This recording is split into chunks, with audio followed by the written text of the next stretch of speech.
দেখো, প্রথম কথা তো পিএইচডি তে যত বেশি ছবি দেবে না, তত পিএইচডি খারাপ হয়ে যাবে। একটা পেজে ম্যাক্সিমাম তোমরা ডিজাইন করবার সময় ৬টা বা ৭টা ছবি দিতে পারো, ডিজাইন খুব ভালো হবে।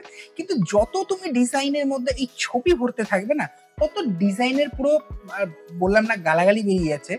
ভাই, আমি বধূবরণের যখন এডিটিং করি, বধূবরণের মেইনলি আমি নির্দিষ্ট একটা পেজ ইউজ করি। আমি মেইনলি এই পেজটা ইউজ করি বধূবরণের, যেখানে ১, ২, ৩, ৪, ৫, ৬, ৭, ৮, ৯, ১০, ১১, ১২টা মোটামুটি ছবি চলে যায়। আর ক্লায়েন্ট আমাকে ছবি দিয়েছে ভাই, ২৯টা ছবি দিয়েছে, দেখবে টোটাল এতগুলো ছবি দিয়েছে। ছবি দিয়ে আমাকে বলছে বধূবরণের পেজ রেডি করতে, তাও নাকি একটাতে। ভাই কি করে সম্ভব আমি জানি না ভাই, তোমাদের সঙ্গে এরকম হয় কিনা তোমরা অবশ্যই কমেন্ট করে জানাবে। তো ভাই জাস্ট লিটারালি মাথা খারাপ হয়ে গেছে। তার মধ্যে তো এই ফ্যান অফ করে রেকর্ডিং করতে বসতে হয়। ভাই গরিব শরীফ মানুষ, এসি ফেসি নেই ভাই, ফ্যান না অফ করলে আমার মাইক ভাই আমার কথার থেকে ফ্যানের আওয়াজ বেশি ঘর ঘর ঘর ঘর ঘর ঘর শুনতে পায়।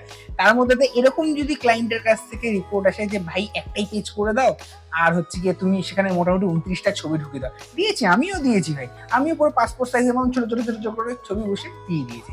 মাথা ফাতা গরম হয়ে গেছে। ওফ, ইন্ট্রোটা বললাম। Hello guys, welcome to our channel. আমি ইন্দ্রনীল চলে এসেছি আজকে তোমাদের জন্য গ্রুপ পেজের পিএইচডি নিয়ে। আমি এর আগেও তোমাদের গ্রুপ পেজের পিএইচডি তোমাদের দিয়েছিলাম, যেগুলো বেশ অনেক ছবি কিন্তু তোমরা এখানে চিপকাতে পারবে ভাই। কিন্তু তাই বলে ২৯টা ছবি নয়, মোটামুটি ১০টা ১২টা ছবি তোমরা খুব ভালোভাবে চিপকাতে পারবে এবং সেখানে তোমরা বাংলা লেখাও থাকছে। তো আমি আবার তোমাদের জন্য নিয়ে চলে এসেছি গ্রুপের পিএইচডি, যেখানে মোটামুটি আমি চেষ্টা করেছি অনেক ছবি দেওয়ার। একটাতে প্রায় ১৩টা হয়তো তোমরা ছবি দিতে পারবে এবং সেখানে অবশ্যই আমার ফেভারিট বাংলা লেখা থাকবে। তো চলো তোমাদেরকে গ্রুপ পেজের পিএইচডি দেবো এবং সঙ্গে দেখাবো মিললে আমরা যখন গ্রুপের ফটো যখন এডিট করি তখন আমাদের একটা সমস্যা হয়, সেটা হচ্ছে কালার অ্যাডজাস্টমেন্ট। আমরা কতগুলো জিনিস ভুলেই যাই ভাই কালার অ্যাডজাস্টমেন্ট করবার সময় বা লাইট অ্যাডজাস্টমেন্ট করবার সময়। কারণ ভাই গ্রুপ তো ভাই কে দেখবো, তো ছোট ছোট পাসপোর্ট করে চিপকে দেবো। তো তোমাদেরকে আমি আজকে গ্রুপ পেজের পিএইচডি দেবো, সঙ্গে দেখাবো যে গ্রুপের ছবিগুলো তোমরা কিভাবে কালার এবং লাইট অ্যাডজাস্ট করবে। তো চলো কথা না বাড়িয়ে দেখে নেওয়া যাক। I am a struggle designer, so welcome to magical world of Photoshop. এখানে ফার্স্ট পিএইচডি তোমরা দেখতে পাচ্ছ, এখানে ১, ২, ৩, ৪, ৫, ৬, ৭, ৮, ৯, ১০, ১১, ১২, ১২টা মোটামুটি তোমরা এখানে ছবি দিতে পারবে এবং ১২টা ছবি না, এখানে ১৩টা ছবি দিতে পারবে। এখানে বাংলায় সুন্দর লেখা রয়েছে এবং আমি চেষ্টা করেছি একটু আলপনা স্টাইলে ডিজাইন করা, যেটা আমার ফেভারিট লাগে বিশেষ করে গ্রুপ পেজের জন্য। এবং এখানে ছোট্ট একটা মেনু কার্ড চিপকে দিয়েছি, পুরো পরিবারের মেনু কার্ড চিপকে দিয়েছি আমি এখানটাতে। তোমরা চাইলে এটাকে চেঞ্জ করে নিতে পারবে, এটা বেশ ভালো লাগবে। মোটামুটি ১৩টা রিসেপশনের গ্রুপের জন্য কিন্তু এই পেজটা খুব ভালো লাগবে। নেক্সট সেকেন্ড আরো একটা পেজ রয়েছে যেখানটাতে ১, ২, ৩, ৪, ৫, ৬, ৭, ৮, ৯, ১০, ১১, ১১টা একটু কমে গেছে। তো ১১টা মোটামুটি তোমরা ছবি দিতে পারবে। এখানেও দেখো আমি সুন্দর আলপনা ব্রাশের ডিজাইন করেছি, এখানেও কিছু আলপনা ব্রাশের ডিজাইন করা রয়েছে এবং সঙ্গে তোমার এখানটাতে বাংলায় লেখা দেওয়া রয়েছে। এবং লেখাটা তোমরা যদি দেখো একটু আলাদা করে লেখা, কিন্তু তোমরা কিন্তু অবশ্যই কমেন্ট করে জানাবে যে এই ধরনের লেখা কি করে করে। অবশ্যই এটা তুমি পিএইচডিটা পাওয়ার পর পিএইচডি ফাইলে গিয়ে দেখে বলো না, বাট আগে থেকে যদি পারো কমেন্ট করে জানাও।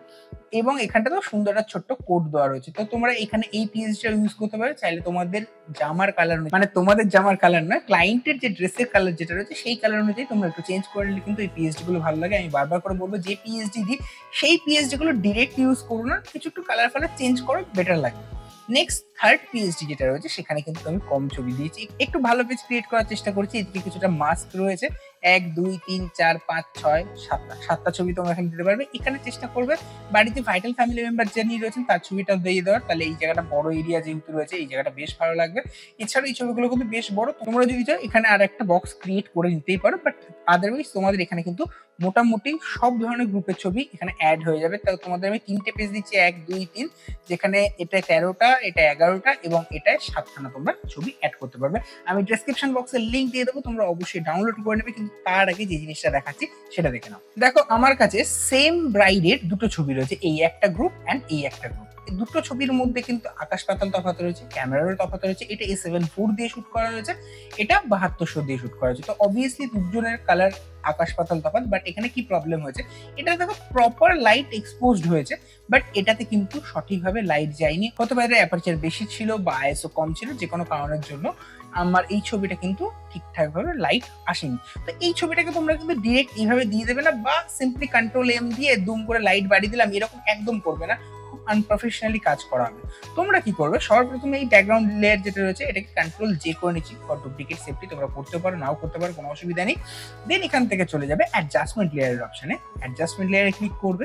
দেন এখান থেকে চলে যাবে কার্ভসে, ঠিক আছে, এই কার্ভসে চলে গেলে এবার সেম কার্ভস গুলো কিন্তু তোমরা এখান থেকে কিন্তু যেহেতু চেঞ্জ করতে পারো, সেহেতু কি হবে না এই কার্ভে তুমি যদি মনে হয় লাইট বেশি হয়ে গেছে বা কম হয়ে গেছে, ওকে করে দেওয়ার পর তুমি আবার ব্যাকে চেঞ্জ করতে পারবে।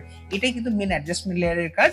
উইদাউট তোমরা যদি এইখান থেকে ইমেজের ভেতরে গিয়ে করতে বা কন্ট্রোল এম করতে, তাহলে কিন্তু ওকে করে দেওয়ার পর সেটা কন্ট্রোল জেড করতে পারতে, একবার আন্ডু করতে পারতে, কিন্তু 2-3 বার কিছুটা স্টেপ এগিয়ে যাওয়ার পরে কিন্তু তোমরা ব্যাকে আসতে পারতে না। তো সিম্পলি কি করবে, দেখো আমার এখানে কি করতে হবে, ডার্ক পয়েন্টের লাইটটা বাড়াতে হবে, যে এরিয়াটা ডার্ক রয়েছে সেই এরিয়াটার লাইটটা আপ করতে হবে। আমার লাইট এরিয়ায় আপ করে কোনো লাভ নেই। এখানে আমি ডার্ক এরিয়া আমি নিজে তো বুঝতে পারছি যে এই জায়গাটা ডার্ক রয়েছে বা এই জায়গাটা ডার্ক রয়েছে। আমি কার্ভকে কি করে বোঝাবো, আমরা যেমন জানি যে এই জায়গাটা হাইলাইট এবং এই জায়গাটা ডার্ক, কিন্তু কার্ভকে যদি সঠিক পয়েন্টে যদি আমরা যদি ক্লিক করি, তাহলে কিন্তু কার্ভ যখন আমরা ইনক্রিজ করবো তখন কিন্তু প্রপার লাইট ডিস্ট্রিবিউট হবে। তো সবার ফার্স্টে এই যে স্ক্রাবি এন্ড টুল যেটা রয়েছে এটা ক্লিক করবে। এটা ক্লিক করলে দেখবে একটা পলিপিকার টুল অ্যাড হয়ে যাচ্ছে, নতুন একটা পলি ড্রপারের মতন ড্রপার টুল অ্যাড হয়ে যাচ্ছে। তো এটা দিয়ে তুমি যদি এটাকে ওপর নিচ করে দেখো, কার্ভের যে মাঝখানে দেখো সুন্দর একটা লাইন, কিন্তু এই জায়গাটা লক্ষ্য করবে, এখানে তোমরা দেখো বিভিন্ন জায়গায় পয়েন্ট ক্রিয়েট হচ্ছে, যে যে জায়গায় লাইটটা তুমি বাড়াতে চাই সেখানে একটা পয়েন্ট ক্রিয়েট হবে।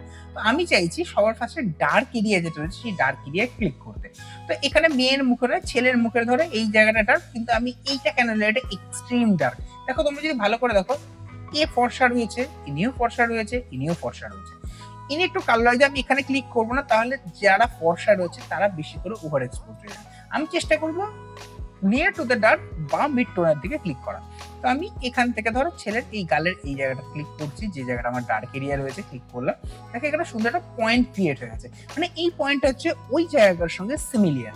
তো আমি কি করছি, এই যে পয়েন্ট যেটা রয়েছে সেই পয়েন্টটাকে ধরে ড্র্যাগ করছি উপরের দিকে। ফার্স্ট ড্র্যাগ করলাম, দেখো ড্র্যাগ করার সঙ্গে সঙ্গে ছবিতে প্রপার লাইট কিন্তু বেড়ে গেল। এবার দেখো লাইট যেই বেড়ে গেছে, ছবি থেকে কিন্তু কন্ট্রাস্ট যেটা রয়েছে সেটা কিন্তু চলে গেছে, মানে ছবির মধ্যে কোথা থেকে যেন কন্ট্রাস্টের অভাব ধরা পড়েছে।